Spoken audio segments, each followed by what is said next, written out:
احمد شديد قناوي الاكثر من رائعه، خروج خاطئ هو امامنا على الشاشه، وكوليبالي والشبكه تخلو من حارسها. على طول يتقدم النادي المصري بهدف مبكر جدا بعد حوالي 7 دقائق من بدايه احداث اللقاء. اذا التقدم للنادي المصري بهدف كوليبالي بكاري اللاعب المالي احد الانتقالات. شرطه توصل في النهايه عند اسامه عزب، مستني بيبص كده ليه الحكم، وادي بوبا وهدف التعادل.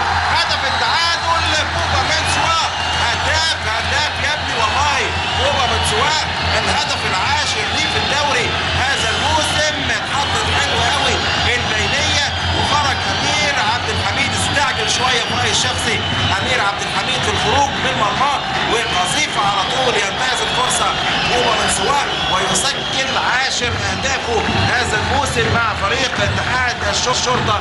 وهدف التعادل طبعا وادي ايمن سعيد على طول يلعب له البينيه، وبوبا على طول يعني قذيفه يحط على طول الهدف التعادل لصالح فريق اتحاد الشرطه، لتصبح النتيجه التعادل 1-1. لا مباراه يبدو ان احنا هنشوف